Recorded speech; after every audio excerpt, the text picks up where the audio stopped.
What's up, everybody? Welcome back to the Nate Zooms Through the Forest Like a Madman Hopped Up on Sugar YouTube channel. All right, today is day 9 of my sugar fasting journey. All right, and so everybody, just look up here on the screen here. You'll see all my macros and my meals for today, everything I ate. And if you've been doing your homework and watching all my previous videos, you'll notice that I've been at 203 for a couple days now. And I want to just briefly touch on why that is. It's fantastic. Reason why is my wife and I started a new mesocycle at the gym, which essentially a mesocycle is just a whole new set of exercises and pieces of equipment. And usually what happens there is when you're working brand new muscle groups, or you're working slightly different sections of muscles that you've already worked on, your body holds on to a lot of weight because it's freaking out, right? And this is the third gym session that I've had where I haven't eaten any protein. And I was really nervous to start off, thinking that my recovery time was going to be affected and I was going to have diminishing returns, etc. And I really haven't noticed that.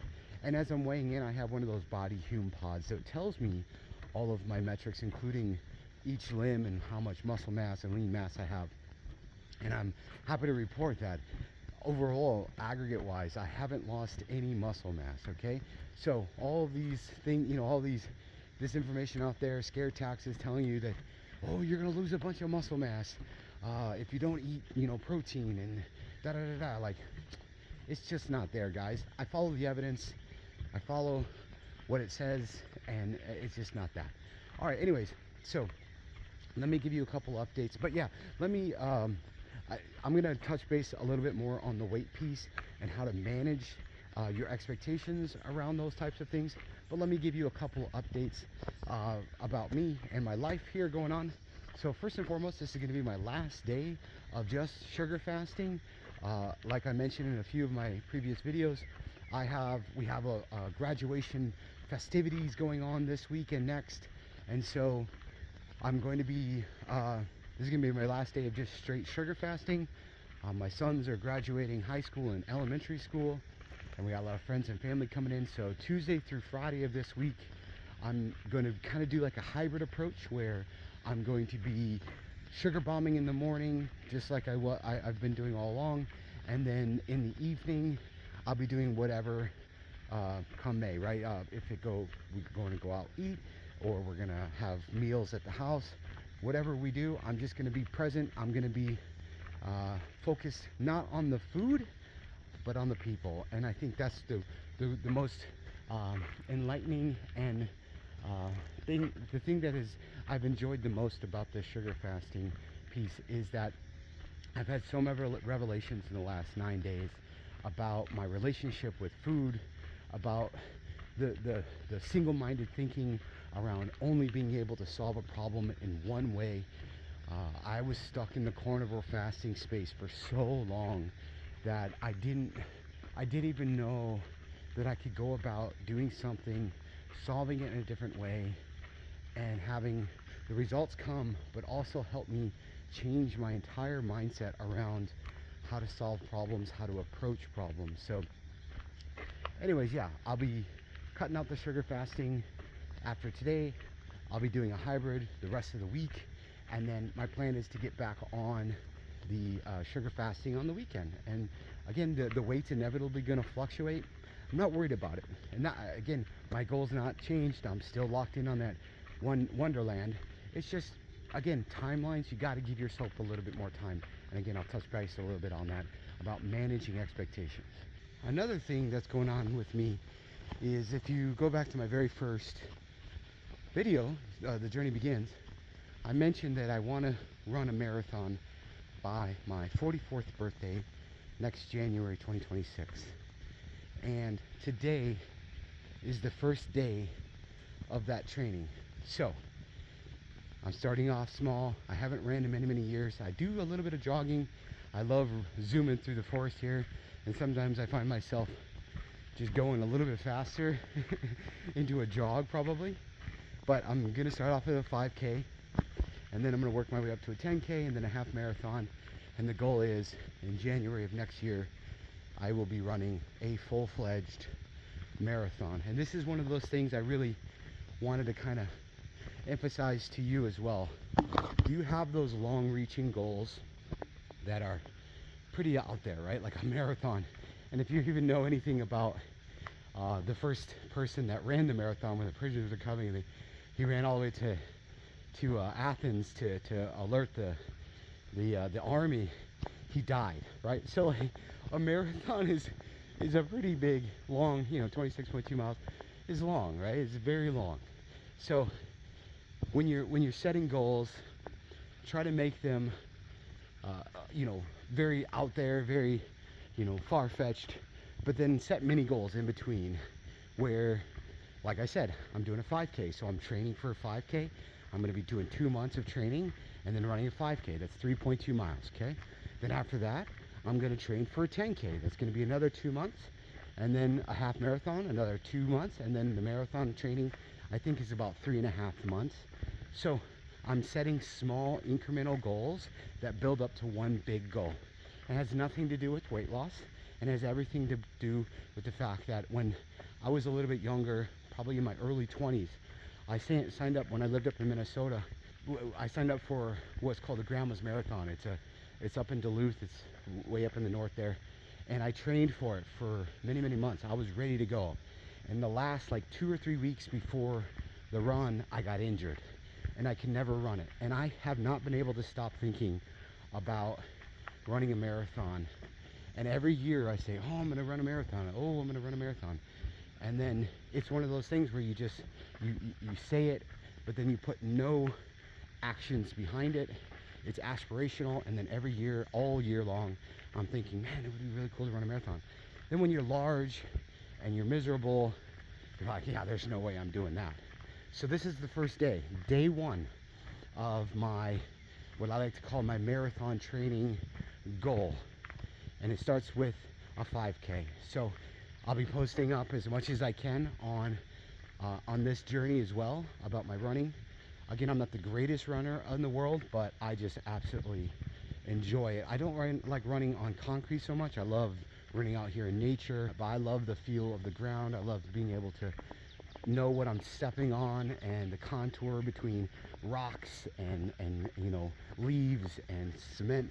So hopefully I get to find some 5K, 10K, half marathons that are more nature-based, because I would love that. But if not, I'll also train on the concrete and just deal with it. Managing your expectations. So, as I mentioned, I am at 203 for a couple days. Now, let me take you through a scenario that is real to me because I did it quite often. So on carnivore and fasting and intermittent fasting, or any diet where you find yourself stalled. And let's clarify what a stall is. It's not 2 days of being at the same weight where your body's recomping. Stall is where you're at weeks and weeks of trying, being in a calorie deficit, doing the right thing, being strict, and still not seeing any results. And when I say any results, I mean you're not seeing the overall weight go, you're not seeing muscle increase, you're not seeing fat decrease, etc., right? I'm not in a stall, not even close. So the first thing is consistency. All right, so the first part of this is you have to be consistent. Don't think, like I said yesterday on yesterday's video, if you're just chasing the results, you're going to find yourself more times than not being disappointed, because the end result, right, is a little bit of distance away, and the incremental things that you do to get there, you may take 4 steps forward. In this case, let's use my sugar fasting journey. My day one, I gained almost 7 or 8 pounds with water retention coming out of carnivore and eating nothing but carbs the next day. Then in the subsequent days, I lost on average about 1.5 to 2 pounds per day. A lot of that was water weight. I don't like to diminish the idea of only water weight, because it's real weight, right? Don't ever devalue that. Nonetheless, it was transient water weight, and it was progressive. Every day, 2, one and a half, one and a half, one, and then it's going to slow down. That's going to happen to everybody. All right? Nobody's out there. Nobody can fight the thermodynamics. Your body's going to eventually adjust, and you just, this is what would happen on the carnivore diet for me. I would see the scale after 48 hours of fasting, water fasting, and I would just be super discouraged because you don't eat anything for 2 days, and then you get on the scale and you weigh 0.2 pounds heavier than before you started the fast. So my body was clearly adapted to that lifestyle, and it was just holding on to everything. And then I would go and I would essentially splurge. I would eat 2, 3, 4,000 calories, either in 2 meals a day or 1 meal a day.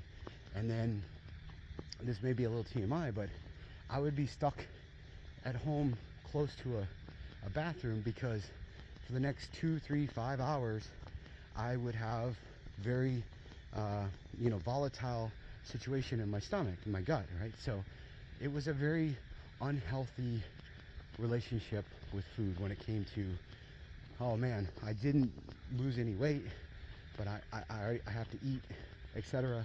And now I'm going to overeat. It's not normal, but it's my protocol, and then I'm going to go back into a 48-hour fast.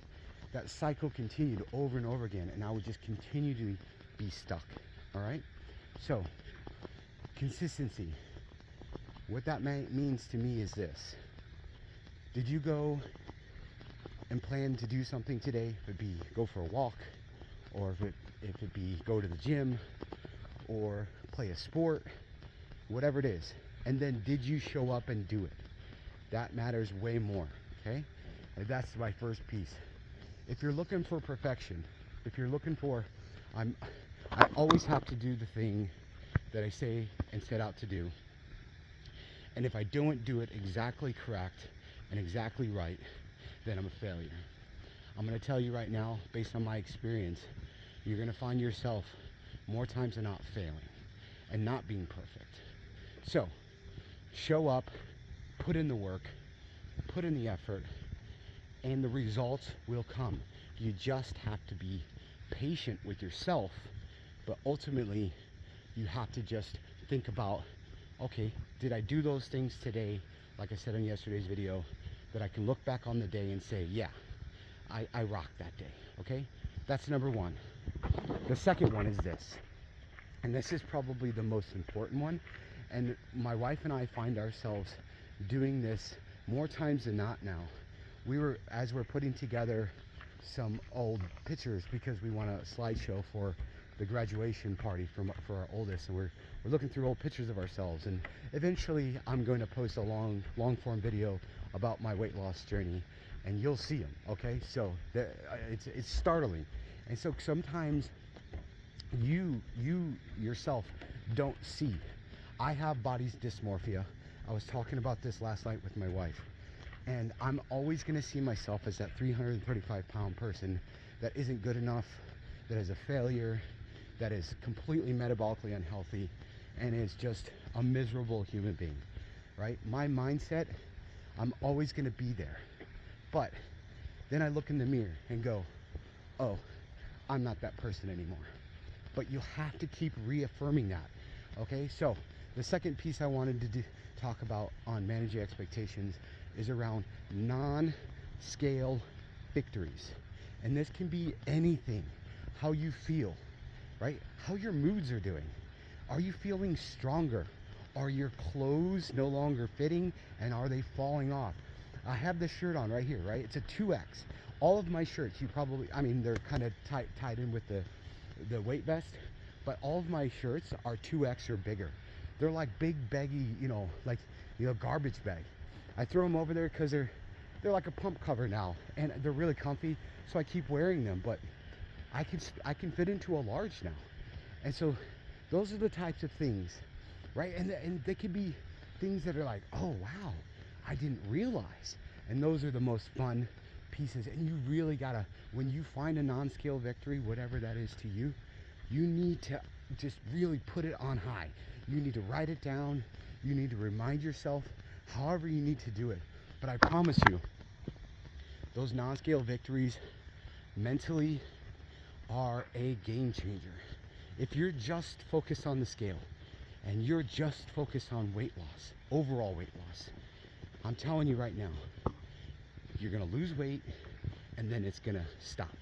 It even might go back, depending on how you're eating, how you're stressed that day, what the, if you're, hormones, it depends. There's so many factors that go into your overall weight. And so those are the two things I wanted to kind of emphasize is when you're trying to manage your expectations, try to remember this, okay?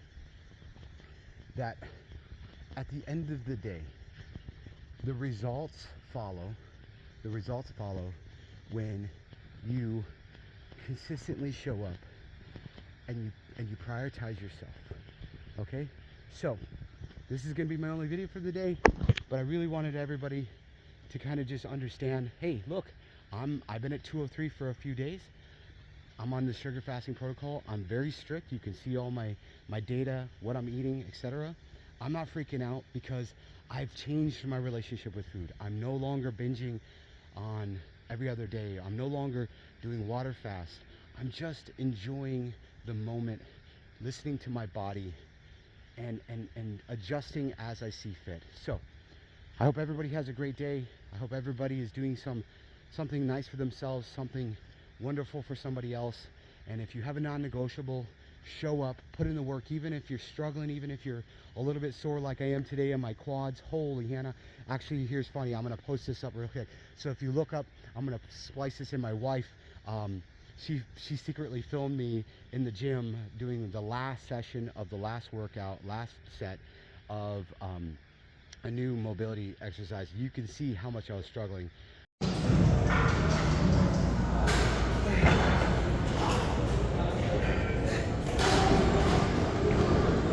And so I just wanted to show you because my legs are on fire this morning. But you know what? I could have used that as an excuse not to show up, not to get out here and walk. But I said, you know what? No, I'm going to get out there. It's going to feel good, get my legs warmed up. And sure enough, by the time I get back home, my legs are going to feel nice and warm. Yes, they're still very, very sore, but active recovery. So anyways, everybody have a great rest of your day, and we'll see you in the next one. Take care. Bye.